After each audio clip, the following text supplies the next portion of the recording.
Hello mga ka-BAAC Fishing Vlogs, mga ka-ISDAers. Live na naman tayo ngayong hapon dito po sa ating advocacy channel, ang Bicolano Alacham Anglers and 2020. Mag-ELS po tayo amid COVID-19 scare. Nag-double na po ang number all around the world sa mga cases the past for the past month since the dawn of September or the end of September 2019 and the dawn of February. Ayan po, may mga message po kayo dyan na pwede nyo ma-share sa atin at pwede rin makatulong kahit papano. Please do so. So 1 million na viewer natin dyan. Thank you so much for tuning in. Hindi po tayo nagpo-promote ang ating channel. Gusto ko lang na malaman kung ano ang mga situation natin sa iba't ibang panig ng mundo. Dito po sa amin sa Bicol, Philippines, meron na po ditong cases din po na COVID-19 na ano po. Halimbawa, si wife A na Filipina, may foreigner na asawa, ayan, na-lockdown na po sila, na quarantine na rin. Although may mga scientists na po tayo, mga Pinoy na naka-invento ng COVID-19 test kits, ay hindi pa po available sa mga ordinaryong mamamayan. Kasi may mga referrals pa lang na matatanggap sa mga hospitals na endorsed by the Department of Health. Meron po ngayong latest news para sa atin, para sa ating lahat, sa mga nakatune in ngayon dito sa atin. Mahirap pong magsaya sa mga ganitong sitwasyon. Ano po? Sa kagawaran ng Kalusugan o Department of Health. Naka-alert ngayon ang buong Pilipinas at ang buong mundo dahil na rin po sa coronavirus scare or ang COVID-19 na pandemic na tinatawag. Hindi na po endemic sa origin of the disease, where the disease was found out to be spreading wildly. Kumbaga, milyones katao na po ang apektado. Although, sa media ay nalilimit lang po yung resulta dahil na rin po may mga protocol na tinatawag, di ba?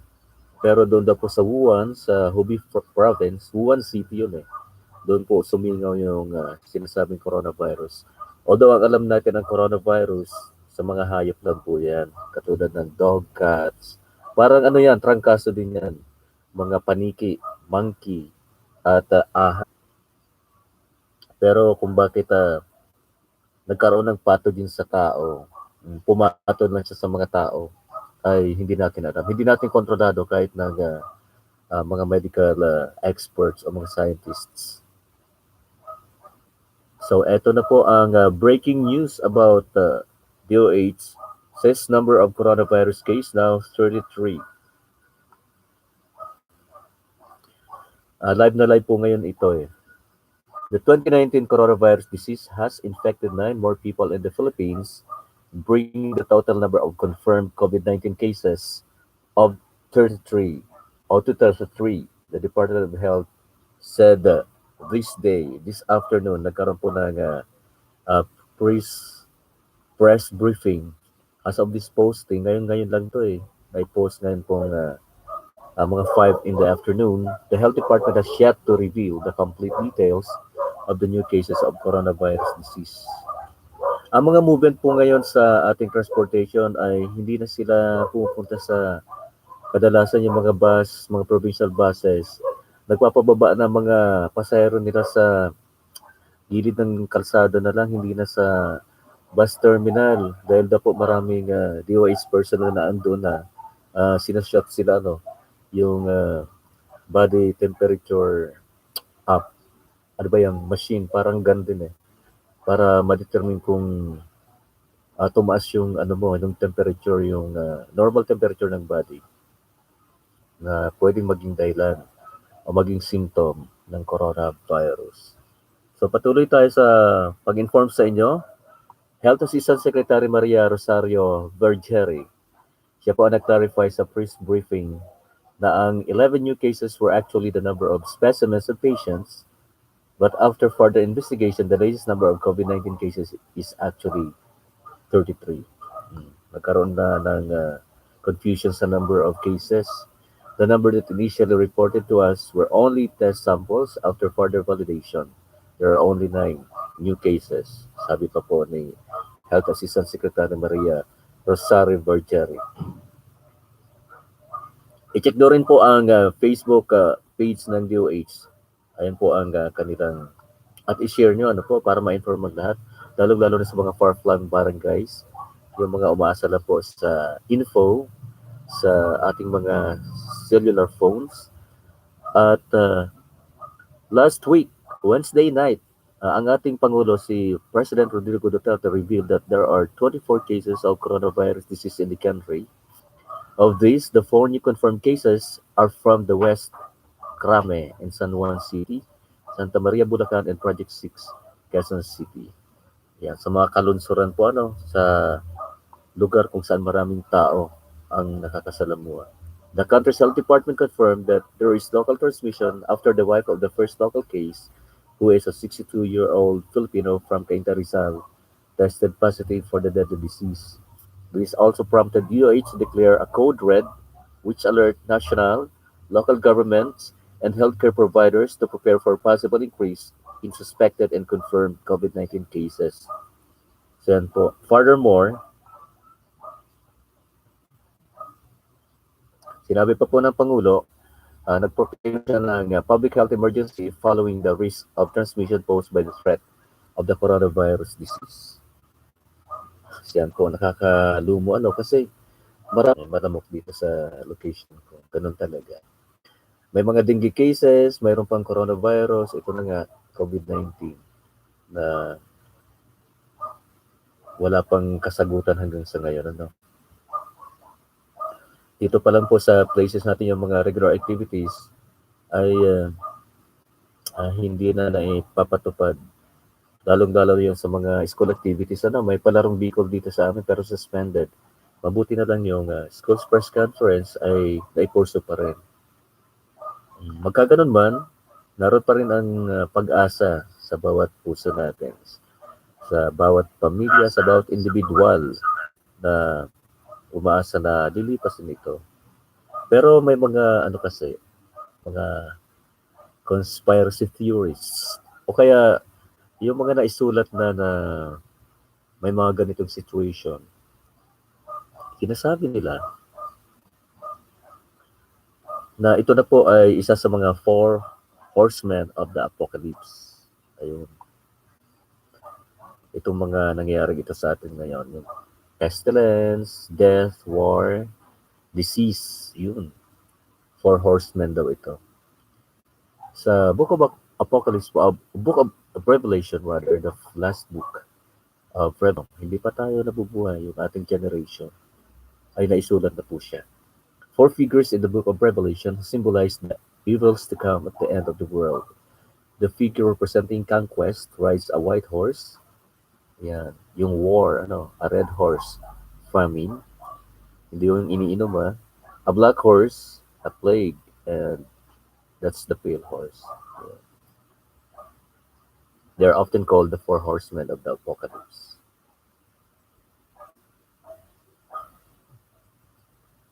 So what do the 4 horsemen of the apocalypse for? Although some interpretations differ, in most accounts, the 4 riders are seen as symbolizing conquest, war, famine, and death, respectively. The Christian apocalyptic vision is that 4 horsemen are to set a divine apocalypse upon the world as harbingers. Dami na kasi pong mga proof na talagang umaabusan na po ang mankind.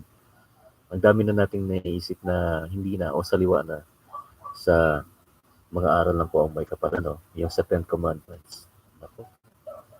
Lahat tayo ay may mga kasalanan, di ba? Kanya-kanya tayo ng kasalanan. Pero yung bigat o kung ano ang magnitude ng mga ginagawang kasalanan, kaya kung bakit umabot na sa ganito. What does the Bible say about the 4 horsemen?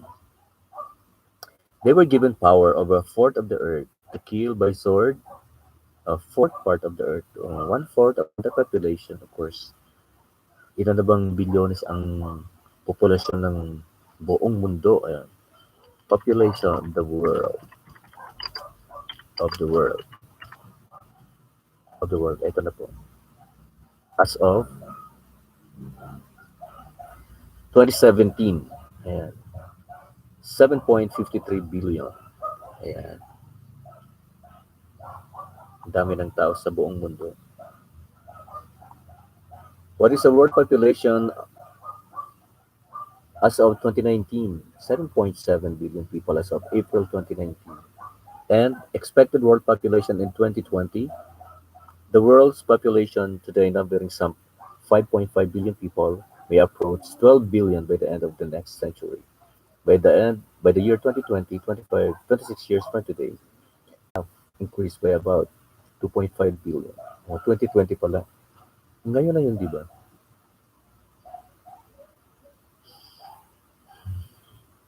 Let's pray.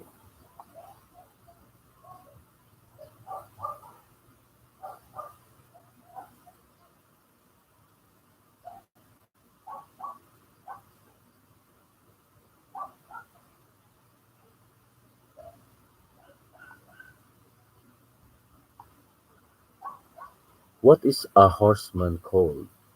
Horseman word forms horseman countable noun. Horseman is a man who is riding a horse or who rides horse well. Who is the strongest horseman of the apocalypse?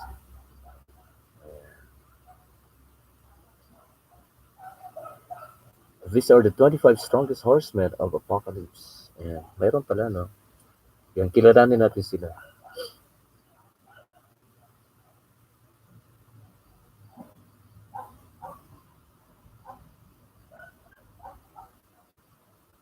Horseman.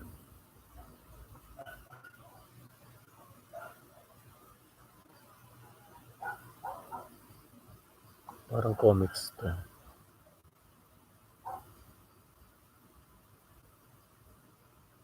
Ginawa ng comics. Who sent the four horsemen? Ito po, way back uh, from the Bible, the Lamb of God or Lion of Judah. Yan po ay ang anak ng poong may kapal, ang bumisita sa sanlibutan upang tayo maligtas sa kasalanan, walang iba kundi si Jesus Christ. And po, opens the first four of the seven seals, which summons forth, summons forth four beings that ride out on white, red, black, and pale horses. Although some interpretations differ, in most accounts, the four riders are seen as symbolizing conquest, war, famine, and death respectively. Who are the seven angels in Revelation? Ang seven angels po, or archangels, are given as related to the 7 days of the year. Pag Sunday, si Michael. Pag Monday, si Gabriel. Ngayong Tuesday, si Raphael. Wednesday, Uriel. Thursday, si Raphael. Friday, si Ragel or Jigujal.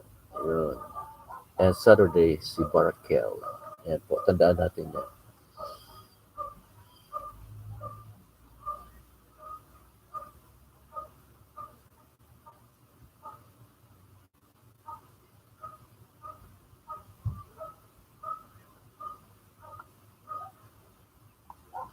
What are the names of the four horsemen in good omens? In the meantime, the four horsemen of the apocalypse assemble: war, a war correspondent; death, a biker; famine, a dietitian and fast food tycoon; and pollution, the youngest pestilence having retired after the discovery of penicillin. What are the names of the four horsemen in good omens? Yan ang good omens.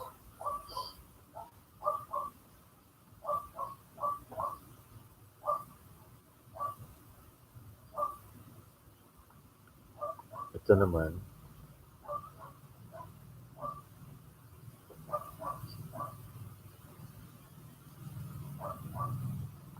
send po ang message ngayong hapon. Sana'y naliwanagan tayo kahit konti.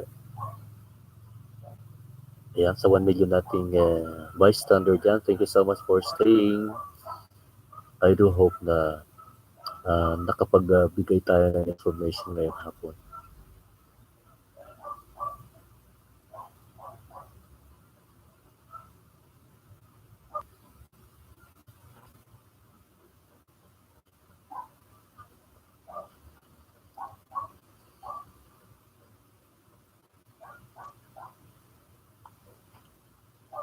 So ingat-ingat po palagi pag lalabas na tayo.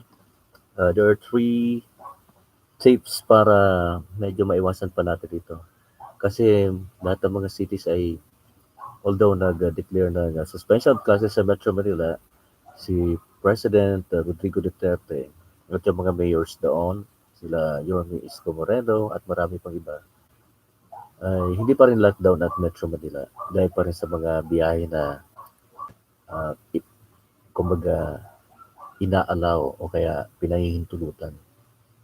Yung mga uuwi ng probinsya and of course yung mga pauwi ng mga OFWs para magkaisa na o kaya magkasama-sama sila ng kanilang pamilya. Kaya pinapauwi na rin ano po dahil dito sa COVID-19 scare na ito as a situation na diversifies, tama ba? Intensifies sa adverse effects nito sa buong mundo. Kaya nagsisiuyan na yung mga kababayan natin, yung mga kapamilya natin, mga kaibigan, mga dabarkads, yun. Sabi nga ng ating government ay masasolve natin ito sa abot ng ating makakaya kasi yung i-search na natin yung COVID COVID first aid kit yata yun eh. Yung tinatawag ay nagawa na at test kit, COVID test kit. Ayun, ito na. COVID test kit, ano, andito na po siya.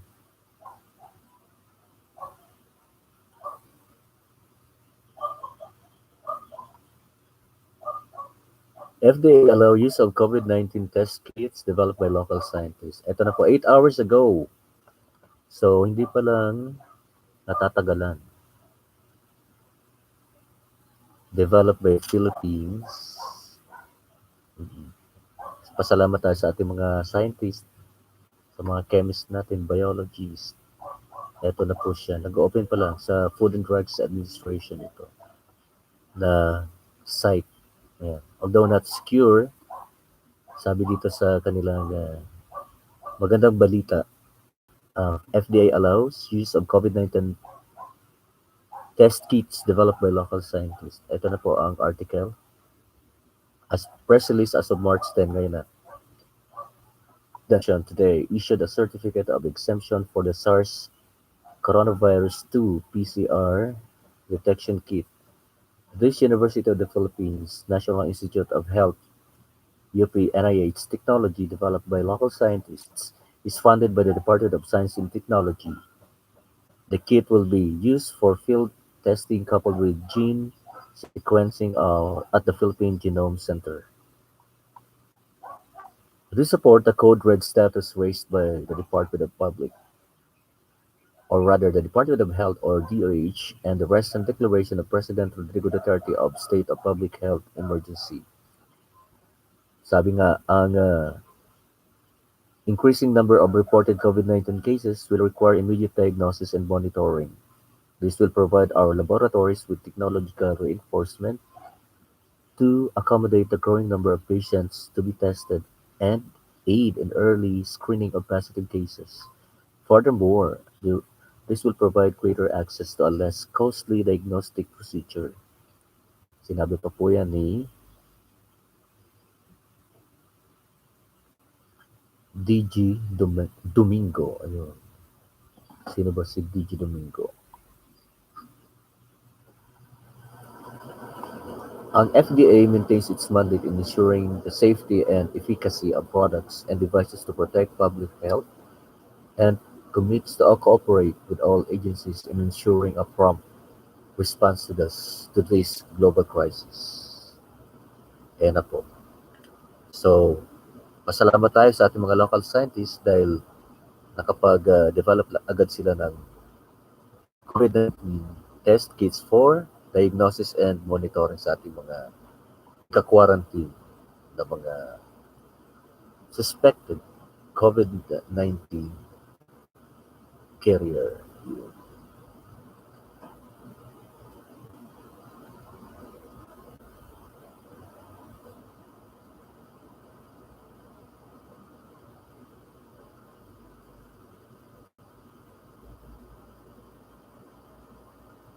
Federal Bendy Muskie, where are you from? Where are you from?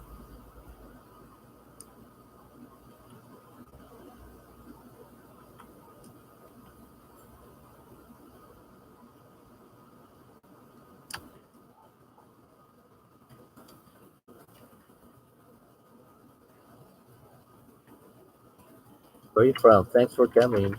Thanks for coming into my Alice.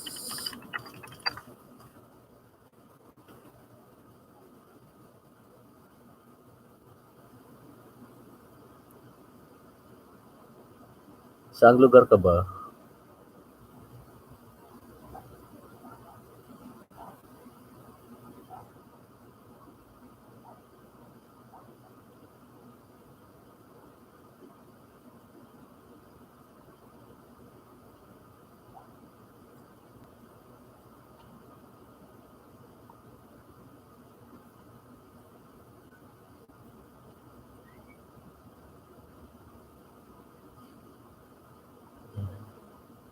May mga siya dito, mga vlogs. Ano to? Hallucinogen, LSD, Udicade, blind vision, amorphous androgynous liquid insects. Mga ano ba to? Mga music. Music ata siya. Ayan po. May mga news tayo na narinig ngayon. Bicol News. Ayan po. Sa ating background dyan. Bicol News. Kanya-kanya na raw yung ating mga LGUs sa movement. Ano?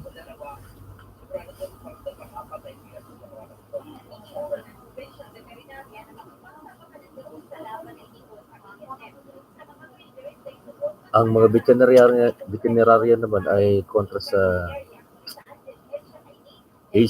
African swine fever naman. Yung sa mga BAAC umatake, ano? First double-stranded DNA virus in the Asparveridae family.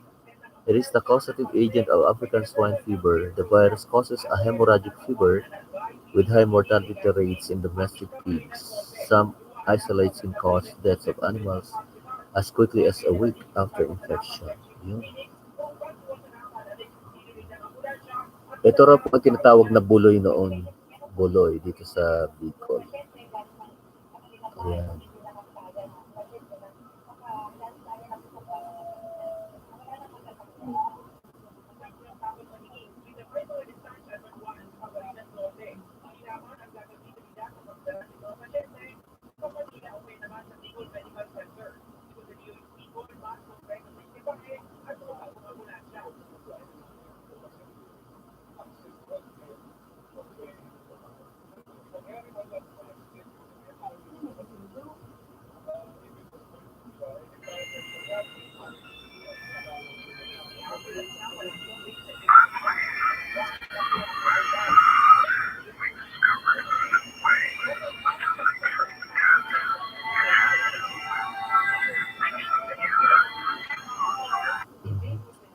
Iba ang mga post niya yung mga ano lang, play all lang.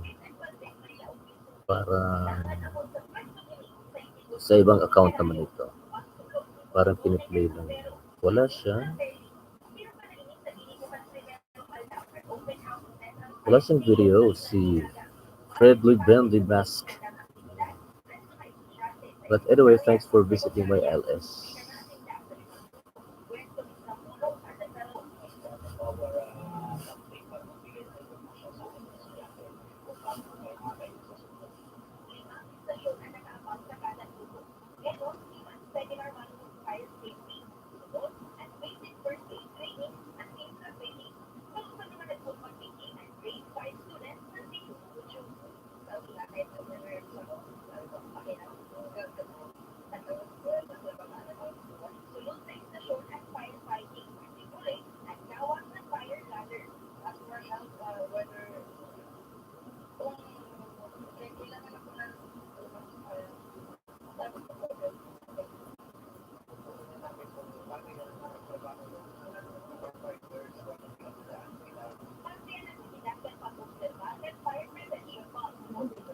Sandali.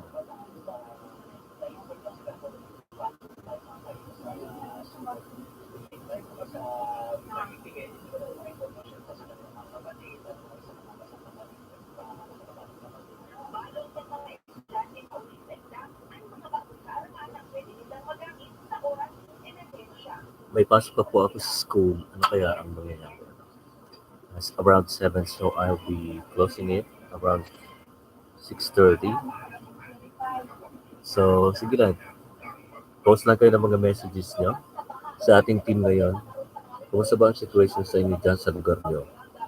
Sa pinagtatrabaho nyo yung mga OFWs natin at syempre yung mga kaibigan natin na nag-ALS din.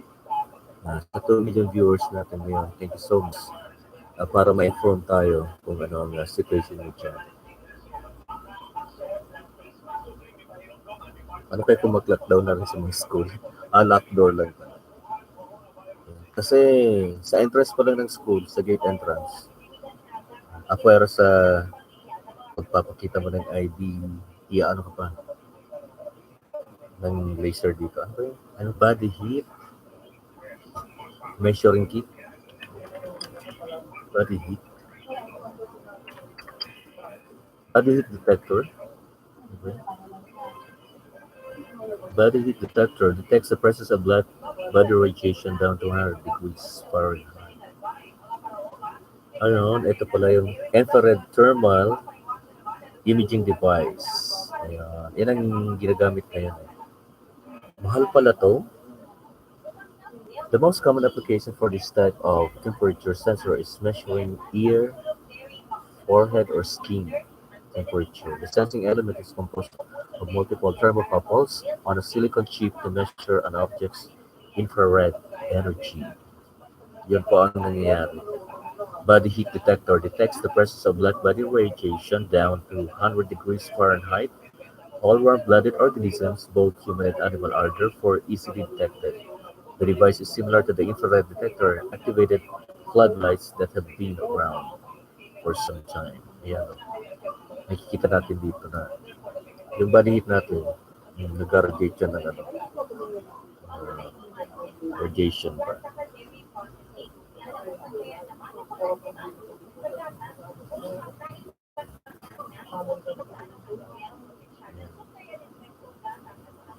Ilang minutes na lang guys, magkapaalam na ako. Share na lang ng aking link. Kumbaga. Share ko pa yan.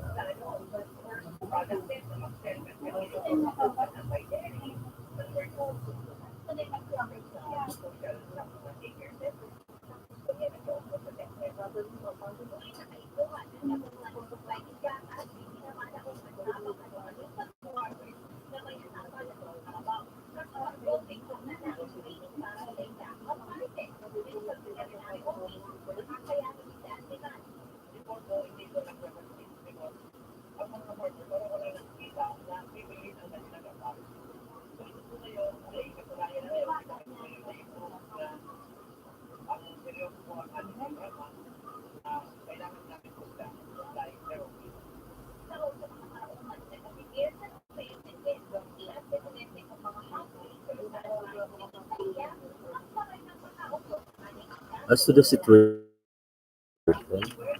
ang daming nalulugi ngayon. Hog racing industry. Hindi lang yung nag-aalaga ng mga baboy.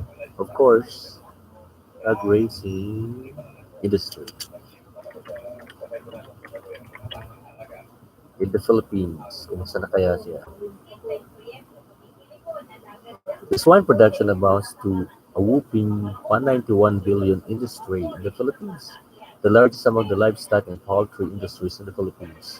It plays a major role in ensuring the food security of the Philippines by providing more than 60% of the total meat consumption of the Filipinos. So kung 60% ay inalis na totally dahil sa African swine fever, talagang bumagsak na po yung swine production o ang hog racing industry sa Pilipinas.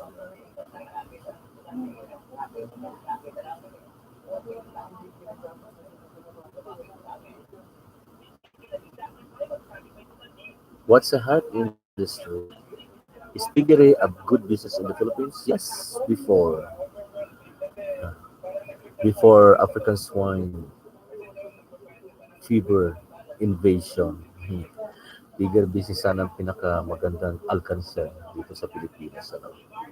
Kasi nasa backyard lang, nakokontrol mo yung alaga sa pagkain niya. Malilinisan mo yung kulungan niya palagi. Kung alagaan mo siya mabuti, ay bibigyan ka naman niya na profitable income kapag nasa sellable way na siya. O itong ipagbibili mo na yung timbang niya, di ba? Pero ngayon po, dahil sa ISF, ay nagkandulugi na. Pero may mga alternative pa rin na pinagbibili, katulad ng karne ng kambing, at siyempre, hindi mawawala yung baka, at siyempre yung kalabaw, carabao, carabao industry in the Philippines, carabao. Industry in the Philippines, kumusta naman? As of January 2020, the total inventory of carabao was 0.3% lower than 2019 record of 2.87 million heads.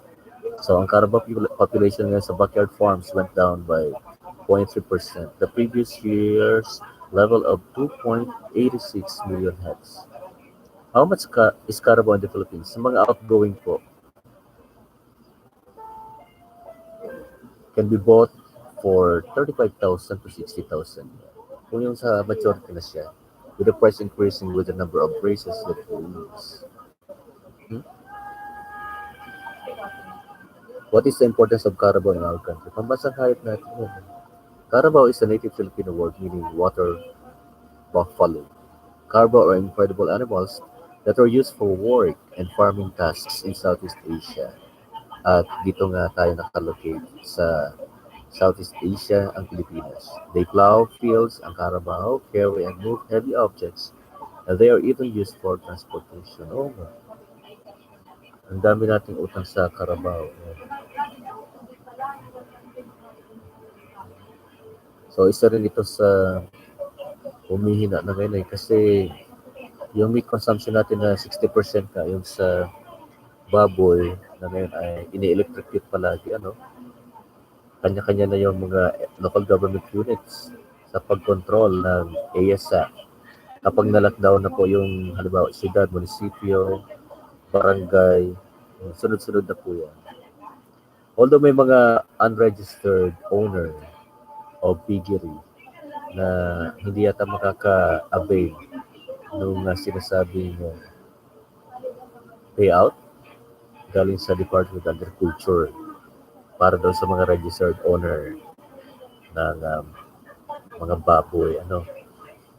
Ilan ba ang binibigay? gives out payment of fund money. DA. DA. DA. Yun.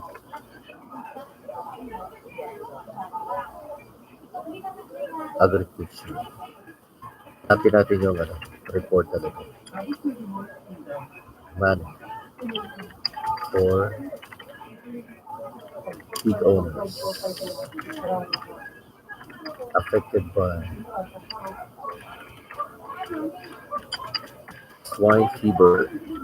Ayun. Fever. Yung compensation pala. What happened if you eat pork with African swine fever? Ano kaya? Pigs infected with ASF may experience high fever, depression, loss of appetite, redness of ears, abdomen, and legs, vomiting, and diarrhea that may lead to death, according to the DOH. Since late 2018, the Philippines has banned pork and pork-based products from countries hit by the ASF. Can African swine fever affect humans? Ito po ay contagious viral diseases that affects domestic pigs and wild boar. May wild boar pa tayo, yung baboy ramo, leading to high mortality. It does affect people. First detected in the early 90s in Africa, kaya nga tinawag na early 1900s pa na in Africa, kaya tinawag na African swine fever. The disease has spread to countries in Asia and Europe. Is swine fever contagious to humans? It does not cause disease in humans. It is endemic to sub-Saharan Africa and exists in the wild through a cycle of infection between ticks and wild pigs, bush pigs, and warthogs. Ayan. Yung mga kuto, infected na kuto, ayan, naapektuhan sila. Ayan po, alas 6 na. It's Vincent Samoy. Vincent Samoy vlogs, hello. Vincent, thank you so much for visiting my channel. Mahina kasi yung ano ko po. Bata ka pa ba? Bata pa si Vincent Samoy. Ang dami mo na subscribers ha. Ayan, videos mo. Wow. Moni ka na ba? Moni na siya. Ayan. Ang mga vlogs niya ay mga current events din. Ayan. Especially ang probinsyano. Ayan. Yung mga ano, ng kapamilya shows. Meron din ano, sa Kapuso shows. Ayan. Dami mo na. Congrats sa'yo sa 11.2k subs. Dagdagan pa natin yan. Ito na. At magko-comment din ako. May pin na ako. Good luck. Good luck to you. Yung sa may channel ko, meron na rin ako. Ito kasi advocacy channel namin. Ayan, graduate na siya. Ang sipag niya kasi, ang dami niyang post. Mula sa Kadenang Ginto, Jamil, ano ba? Prima Donna, Magpakailanman, Tita Manoloto, Rated K, at siyempre, Cardo, hindi, probinsyano. At si Idol Rafi Tulfo in action. Ang dami niyan, mga video. Tara, graduation day.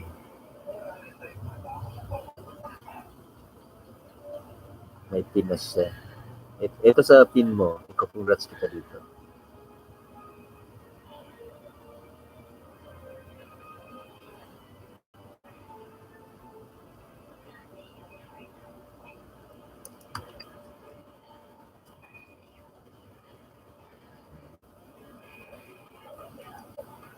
Hello din sa'yo.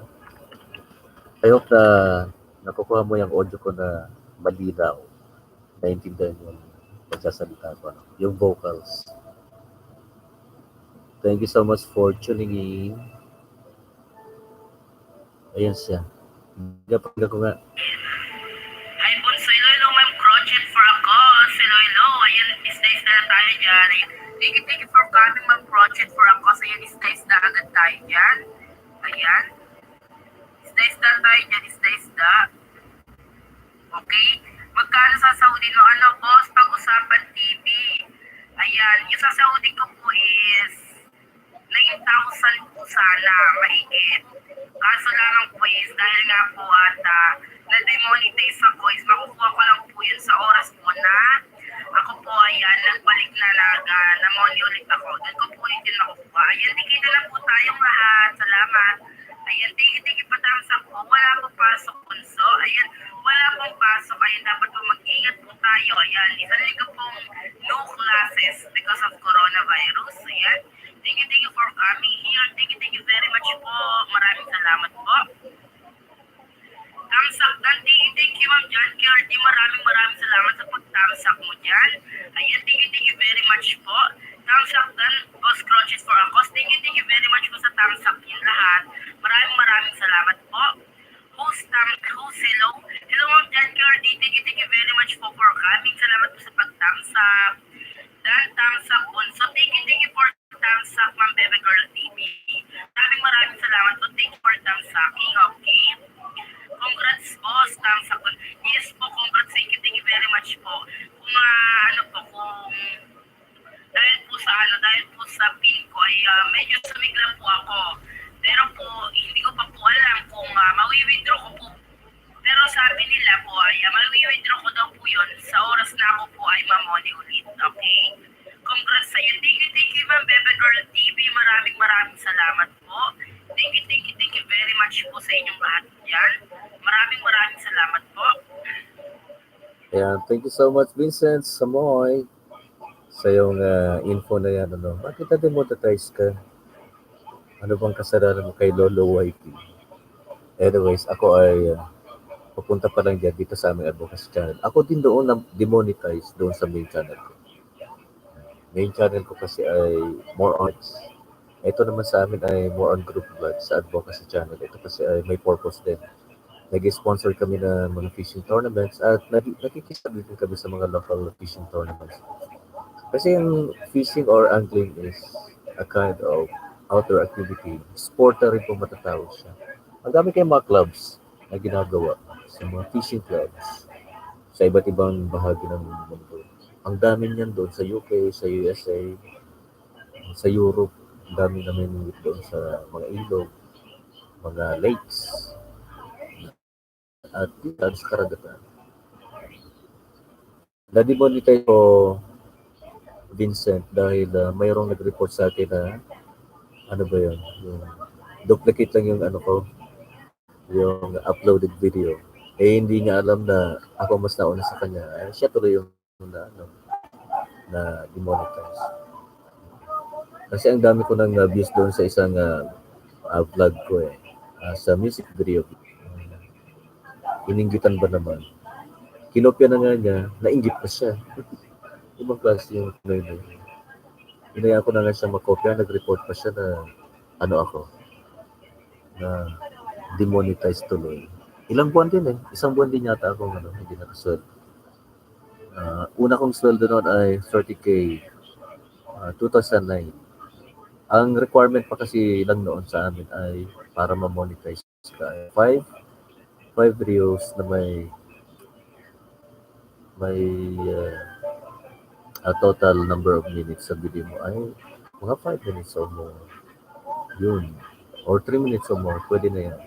Eh ngayon, kahit ano lang kahit 16 seconds na i-include na rin sa may commercial, may ads na uploads,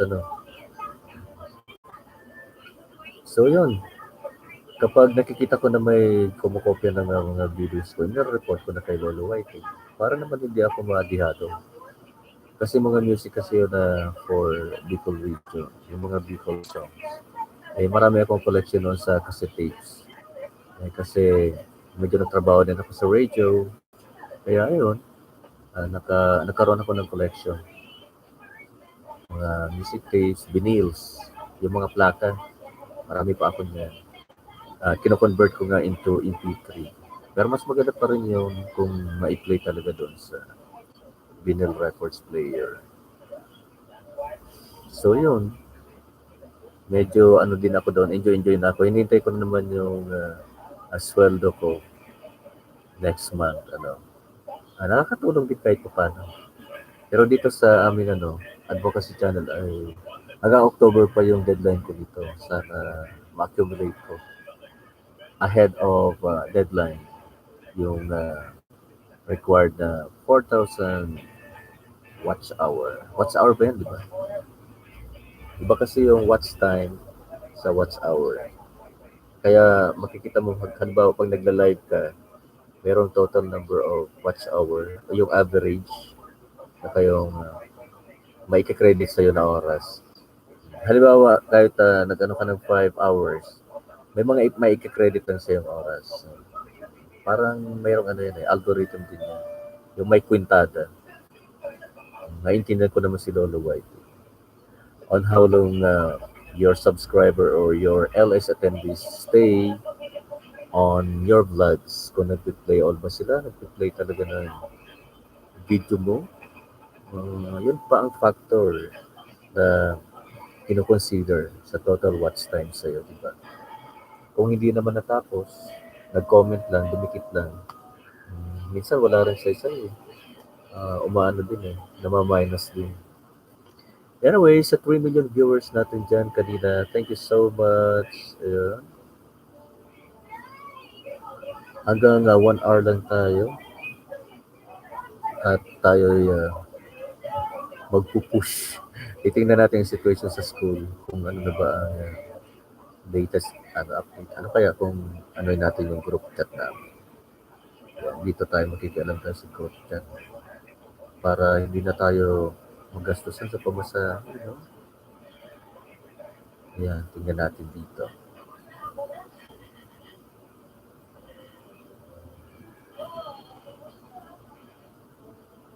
Thank you so much again, Vincent Samoy.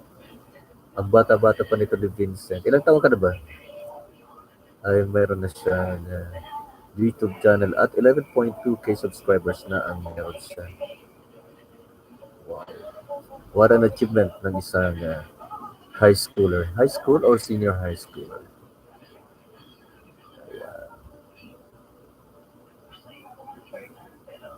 Group chat natin kung may pasok. Baka may last instructions sa nakakatamad na kasi pumasok sa eskwelahan kung ganito may mga COVID-19 scare. Lalo na pag gabi na, malamig na. Siyempre, nag-a-adjust na yung body temperature mo. Baka mapagsabihan, maano ka, ma-quarantine ka na hindi mo alam. Yung mga gwardiya pati ready.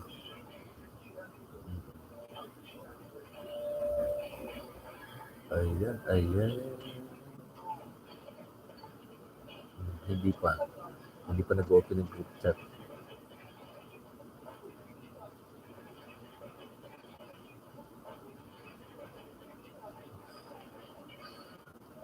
Lockdown. Tingnan natin. Nauso lang yung lockdown nung magkaroon na gano'n. At volcanic eruption. Lockdown. At saka yung COVID-19. O NCOV dati. Lockdown. COVID-19 Philippines. Lockdown in Tagalog means pag-lock. Hindi naman Tagalog yung ano. Pagharang ata, di ba? Pagsara.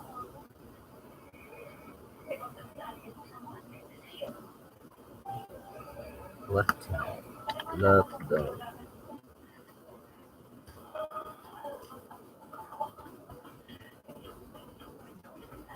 Lockdown.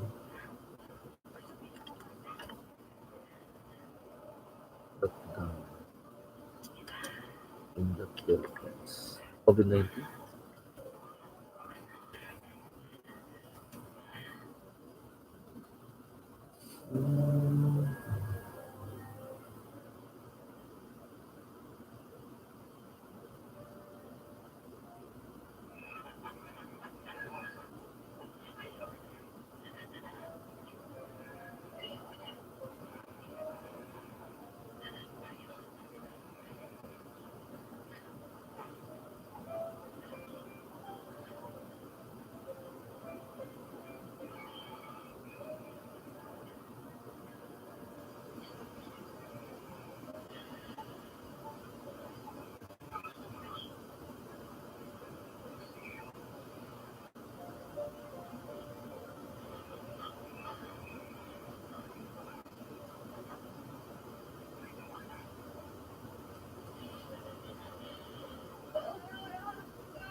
Yeah, I have to go, guys. Salamat sa pagstay. I'll get to you soon. I'll get back with you. Mamaya siguro mga 10 in the evening para sa ating puyatan na LS. Ano? Thank you so much for joining my live stream. I'm gonna end this and be back soon after 3 hours. Bye bye for now and good evening.